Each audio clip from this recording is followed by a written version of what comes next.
O MEC, não é? Publicou as diretrizes de base, as bases curriculares das nossas escolas. E o que foi apresentado, não é, pelo MEC é uma verdadeira revolução no nosso país. Uma revolução não somente na área de ensino, mas uma revolução que irá atingir o futuro da nação. Veja, vou dizer aqui aquilo que é a avaliação real daquilo que é o conteúdo que está nessas bases curriculares, no currículo que os nossos filhos irão aprender nas escolas. Está se colocando na cabeça das crianças, dos jovens e dos adultos, uma mentalidade marxista, sem dizer que aquilo lá é marxismo. Ou seja, está sendo montado dentro da cabeça das pessoas um pensamento marxista, de tal forma que, se estas bases curriculares forem aplicadas no nosso país, do jeito que elas estão agora, daqui a 20 anos, talvez até antes disso, o Brasil inteiro vai ser marxista de uma tal forma que não vai precisar absolutamente nenhuma revolução marxista para implantar o marxismo e o comunismo no nosso país. E eu vou aqui tentar demonstrar para vocês bem rapidamente isso daqui que está acontecendo, porque é de uma urgência alarmante. Nós vamos depois fazer uma série de vídeos a respeito desse tema, porque é um tema muito preocupante, é um tema muito urgente para o futuro do nosso país, tá? Então, vamos lá. Primeira coisa, o que eu preciso primeiro explicar para você o que é a mentalidade marxista e depois explicar para você como é que isso está nas bases curriculares das nossas escolas. Então, a primeira coisa, o que é a típica mentalidade marxista? Para Marx, não existe verdade. Ou seja, para Marx, para um marxista, para o materialismo histórico, a base de tudo é a economia. De tal forma que a filosofia, toda a ciência, aquilo que se ensina na escola, tudo que nós ensinamos na escola, não existe verdade, né? Existe uma ideologia que é criada de forma interesseira e desonesta para justificar a exploração econômica e a injustiça. Ou seja, aquilo que Marx chama de economia, ele chama de infraestrutura. Em cima está toda a realidade, aspas, ideológica, né, que é montada como superestrutura em cima da economia, né, onde aqui, através do discurso ideológico, né, as pessoas são alienadas, as pessoas são tiradas dos seus interesses de classe, e é assim que os burgueses, assim que os capitalistas conseguem dominar os pobres, conseguem dominar a população injustiçada. Então veja só, não existe verdade. O que existe é economia, interesse de classe. Verdade é uma construção de tal forma que depois, né, essa construção ela é feita para explorar as pessoas. Bom, para fazer revolução, o Marx achava que a revolução iria acontecer automaticamente, né? Ou seja, ele achava que a exploração que os capitalistas faziam em cima dos trabalhadores era tão grande que aquilo lá iria explodir mais cedo ou mais tarde, haveria uma grande guerra, e nisso ele acertou, aconteceu a Primeira Guerra Mundial, mas ele errou numa coisa, ele achava que na Grande Guerra os proletários da França iriam se unir aos proletários da Alemanha, que iriam se unir aos proletários da Inglaterra e todos iriam derrubar os opressores. Aconteceu exatamente o contrário. Para o horror dos marxistas, nessa altura do campeonato Marx já estava morto, para o horror dos marxistas, os proletários começaram a lutar pelos interesses da sua pátria. e não contra os capitalistas. E aí isso instaurou-se uma grande crise, não é? E os marxistas começaram a perguntar, mas então, por que é que não deu certo? O que é que está errado? Para tentar responder a isso daqui, surgiu, não é, uma coisa chamada Escola de Frankfurt, que é baseada na filosofia de um marxista chamado Karl Korsch. Eles fizeram uma reunião, depois fundaram o Instituto para Pesquisas Sociais e assim Horkheimer, Marcuse, Adorno, Companhia Limitada, todos os grandes pensadores da Escola de Frankfurt, eles criaram uma coisa chamada teoria crítica. O que é a teoria crítica? A teoria crítica, ela tem em vista destruir, desmontar, criticar tudo isso daqui para desmascarar os interesses classistas disso tudo aqui e então poder dar espaço para a Revolução Marxista. Então, a teoria crítica, ela tem por finalidade, não é, mostrar que não existe verdade mesmo e mostrar para as pessoas, olha só, veja o que é a família, por exemplo. A família, você acha que a família é uma coisa boa? Não, a família, na verdade, é uma opressão, ela tira a liberdade das pessoas. Por exemplo, o Horkheimer, ele diz, num artigo dele sobre autoridade e família, ele diz, veja que absurdo, qualquer menino que você põe no mesmo quarto com uma menina, chega a um certo ponto, ele vai querer ter relações sexuais com a menina. Mas a autoridade da família é tão opressora e terrível que o irmão não pensa em ter relações com a irmã. Que o menino não pensa em ter relações com a mãe. Olha que absurdo, diz Horkheimer. Como que pode? A filha não tem relação com o pai e relações homossexuais também dentro da própria família. Quer dizer, a família ela introjeta uma opressão dentro da cabeça da pessoa. E tudo isso precisa ser desmontado através da teoria crítica. Então, eles têm essa ideia de desmonte crítico de tudo, de criticar tudo. Aqui nós podemos, eu poderia me estender, mas o nosso tempo é bastante curto, mas eu poderia mostrar como isto, de forma complementar, acontece também com o pensamento de um senhor chamado Georg Lukács, na verdade, a pronúncia, Lukács, que fala de conscientização. Nós temos que educar nas escolas para conscientizar as pessoas, não é, a respeito da sua identidade de classe, sem a qual não haverá revolução. Também Mao Tse-tung, né, o comunismo chinês também vai pelo caminho da escola. E assim, aos poucos, ao longo da história, os comunistas foram despertando para a necessidade de fazer a revolução dentro da escola, coisa que inicialmente era rejeitada pelo próprio Marx. Mas a escola de Frankfurt, né, com a sua teoria crítica, quando você ouvir a palavra, né, você tem que ser crítico, uma visão crítica, não sei o quê, deixa acender uma luzinha, né, tá lá, a escola de Frankfurt. Quando você ouvir, por exemplo, essa questão de consciência, você tem que tomar consciência, né, dos seus direitos, etc., acenda a luzinha, ali está, né, Georg Lukács. De tal forma que todos esses pensamentos da escola de Frankfurt, de Lukács, de Mao Tse-tung e de pensadores também aqui da América Latina, inclusive o Che Guevara, né? Pouca gente sabe que o Che Guevara, ao contrário do comunismo que era feito em outros países, ele fez, junto com Fidel Castro em Cuba, uma revolução escolar, né? Todos esses pensamentos foram sintetizados no pensamento de um senhor chamado Paulo Freire, né? Que, com a sua pedagogia do oprimido, juntou tudo isso, junto com elementos do pensamento hegeliano de um pedagogo chamado Dewey, e fez a pedagogia do oprimido.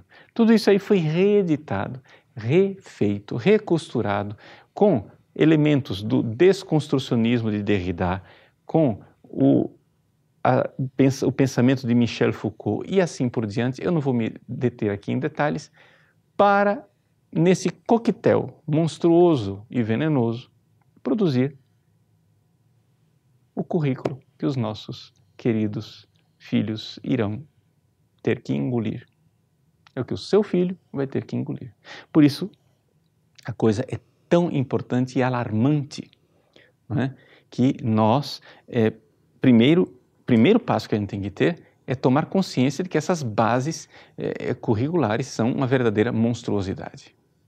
Então, vou ler alguns exemplos das bases curriculares só para você ter ideia, né? Por exemplo, na página 118 ele diz que o ensino da matemática deve ter em vista a matemática, uma visão abrangente do mundo e das práticas sociais. E como é que eles vão chegar a isso? Página 120 ele diz, por exemplo, que nos 3 primeiros anos do ensino fundamental, compreendeu? 3 anos de ensino fundamental, estamos falando de crianças. Você tem que ensinar para a criança o quê? A tabuada? A somar 2 mais 2 igual a 4? Deve-se ensinar por meio de conhecimentos iniciais de probabilidade e estatística que os estudantes comecem a compreender a incerteza como objeto da matemática e o seu papel na compreensão de questões sociais, por exemplo, em que nem sempre a resposta é única e conclusiva. Ou seja, relativismo. Entende? Você não tem mais verdade. Não existe verdade, é tudo ideológico. Você mostra por cálculo de probabilidade para a criança, tá vendo? Você acha que 2 mais 2 é igual a 4? Mas veja, nem sempre as respostas são únicas e conclusivas. Relativizar, você já vai montando desde a mais tenra idade o fato de que não existe verdade, existe só interesse, né? Por exemplo, nas ciências da natureza, estudar biologia, física, química. Como é que a gente vai ensinar as ciências da natureza para os nossos filhos? Página 149, ele diz assim, né? A compreensão de como a ciência se constituiu historicamente e a quem ela se destina, ou seja, é uma construção histórica e que, portanto, a conclusão que ele vai tirar depois no final é relativa. Por exemplo, capacitar crianças, jovens e adultos para compreender as diferentes visões de mundo, contextos e intencionalidades. É para isso que você vai ensinar a ciência, não para ter ideia de verdade. Isso aqui é a verdade. Não, não tem verdade. Existem as intenções daquilo que vai fazer. Então, por exemplo, no ensino médio, o que é que você vai fazer? Você vai desenvolver o pensamento crítico, tomada de decisão mais consciente e consistente. Ao ensinar biologia, física, entendeu? Desenvolver o pensamento crítico. Escola de Frankfurt. Hello, bom dia, Escola de Frankfurt. Pensamento crítico. Então, ainda na página 150, o desafio e a motivação de crianças, jovens e adultos para o questionamento. Gente, eu estou dando exemplos, mas isso daqui são 400 páginas de horrores. Tá? Isso daqui, por exemplo, no ensino médio, página 186, né? O que é que vai se ensinar nas ciências da natureza? Que a cultura científica como permanente convite à dúvida. Você está entendendo? Ele está colocando aqui a epistemologia marxista, sem citar Marx, sem citar Lenin, sem citar Stalin, ninguém. Ele está colocando a epistemologia marxista na cabeça das nossas crianças. Ainda na página 186, desenvolver o senso crítico, a autonomia intelectual no enfrentamento de problemas e a busca de soluções visando a transformação social e a construção da cidadania. Mas isso aqui é aula de sociologia? Não, isso não é aula de sociologia. Isso aqui é aula de biologia, física, química. Por exemplo, quando você vai estudar física, página 204, você vai estudar física, você tem que ensinar para as pessoas, no ensino médio, que os princípios, a criação dos princípios da termodinâmica se deu pelo quê? Porque aquilo é verdade, né? Todo mundo diz, por que se houve os princípios da termodinâmica? Porque se observou a natureza e o princípio está lá na natureza, aquilo lá tem uma lógica, aquilo lá tem uma inteligência, se encontrou aquela verdade e agora nós temos os princípios da termodinâmica. Não, os princípios da termodinâmica não são isso, você tem que ter pensamento crítico, você é tão ingênuo, você acha que tem ciência. Não tem ciência, meu irmão. Os princípios da termodinâmica foram criados a partir da necessidade de compreender e aprimorar o funcionamento das máquinas térmicas no âmbito da Revolução Industrial, que se inicia na Inglaterra e se espalha para o mundo inteiro, transformando o mundo inteiro radicalmente, implantando o capitalismo e pervertendo a sociedade maravilhosa. Entendeu para que existe o princípio da termodinâmica? É isso que você vai ensinar em física, para o seu filho. Página 205. Você tem que entender que a física não é uma ciência que ensina verdades. Tá? O que está escrito aqui é o seguinte: a física é uma construção humana e, como tal, deve ser apresentada. Porque ela tem que estar ligada a instituições sociais. Posicionar-se criticamente diante da física. Tudo é crítica, tudo é crítica, tudo é crítica, tudo é problematização de Michel Foucault. Tudo é crítica da Escola de Frankfurt. Tudo é conscientização de Georg Lukács. Isso em todas as matérias, absolutamente todas. Ele começa com línguas, passa para matemáticas, passa para ciências naturais, que eu coloquei aqui, mas agora, né, o cume, né, o doce de coco, a coisa linda, para a qual eles estão conduzindo tudo o que é para chegar, né, na história e na religião, que são o cume de tudo. Ao estudar história, identificar e problematizar, página 241, as figurações construídas por e sobre sujeitos em suas diferentes noções de tempo, de sensibilidade e de ritmos. Ou seja, eles, quando vão ensinar história, só para resumir aqui, não ficar cansando você com citações, aqui quase todo o currículo de história, você espreme e só sai isso. É uma coisa seguinte, o negócio não é ensinar história, é ensinar historiografia, é ensinar que alguém contou aquela história e se alguém contou aquela história, alguém tem algum interesse. Não existe verdade, existe interesse. Não é? E aí, então, você vai dizer, não, mas padre, isso daí é até uma coisa boa, você ensinar isso na universidade. Gente, isso daqui eles estão ensinando para crianças. De tal forma que isso já quebra a noção de verdade, de bom, de verdadeiro, de belo na cabeça da criança. Desde cedo. Veja o que eles dizem. Para dar um exemplo bem concreto, página 244, ensinando história para crianças do primeiro ano do ensino fundamental. Veja o que é que se deve ensinar para crianças do primeiro ano fundamental.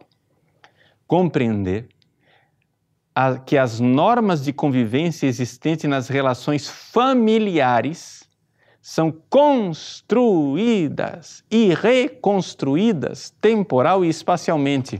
Olá, ideologia de gênero. Você é pai, você é mãe, mas isso é construído, reconstruído. Isso aí é uma forma de opressão. Você vai dizer, padre, o senhor está vendo demais. Estou vendo demais? Olha aqui, mesma página. No fim da página ele diz assim, identificar as relações de trabalho presentes nas diferentes organizações familiares. Quer dizer o seguinte, família é ideologia, o que existe é organização de trabalho. Isso é que é a verdade da família. A opressão da mulher lavando roupa em casa e o homem trabalhando. Então é por isso que a família tem que ser desconstruída. Segundo ano do ensino fundamental, compreender as diferentes organizações sociais existentes na comunidade em que vive, percebendo as permanências e transformações ocorridas ao longo do tempo. Ou seja, tudo é o seguinte, é tudo no materialismo histórico hegeliano marxista, não é? Ou seja, a coisa é aquela dialética, tudo é transformação ao longo do tempo, tudo é transformação, tudo é dialética, tudo é dialética, tudo é transformação. Quando você chega no capítulo de religião, não é? É o relativismo religioso instituído, a crítica aos líderes religiosos, quais são os interesses, e você coloca lá desde cedo, no ensino fundamental, que a criança deve criticar os textos sagrados, porque embora eles ensinem atitudes positivas de solidariedade com o próximo, também podem instituir comportamentos de preconceito inaceitáveis que vão contra os direitos humanos e os direitos da natureza. Durma-se com um barulho desses. Apresentei muito rapidamente isso daqui. Por que é que esta essas bases curriculares são inaceitáveis. Além do conteúdo que eu estou mostrando, que eles estão fazendo um país marxista. Quando a Dilma anunciou que o segundo mandato dela seria voltado para a educação, você já está vendo o que é que ela estava pensando. Brasil, pátria educadora de marxistas. Então, por que isso daqui é inaceitável? Além do conteúdo, é inaceitável. Por quê? Porque isso daqui é um texto do executivo e o executivo não tem poder para implantar uma política de governo sem que o legislativo aprove. Eles estão uma política diferente, estão mudando o rumo do país sem pedir mínima licença do legislativo. Segundo, isso daqui é inaceitável. Por quê? Porque as bases curriculares nunca foram detalhadas como estão aqui. Sempre houve um espaço aberto para a autonomia dos estados, autonomia dos municípios e autonomia do professor em sala de aula. A coisa aqui é uma camisa de força tão detalhada, que é a implantação, em nome de uma liberdade, né, é a implantação de uma ditadura. Então, meus queridos, se essas bases curriculares ficarem aí, nós teremos no nosso país um futuro totalmente marxista e revolucionário. Precisamos fazer alguma coisa. E a primeira coisa que você precisa fazer é estudar essas bases curriculares, enxergar isto e convencer as pessoas, mostrar para a população o que é que está acontecendo. Depois, nós podemos passar para os nossos legisladores, tá bom? Nós vamos fazer agora um breve intervalo e aí voltamos para fazer o nosso curso sobre Santo Tomás de Aquino. Obrigado pela paciência de ter me acompanhado até aqui nessa longa introdução a respeito das bases curriculares, mas o tema é muito importante. Ainda teremos 1 hora de aula sobre Tomás de Aquino. O curso está apenas começando. Deus abençoe. Até mais.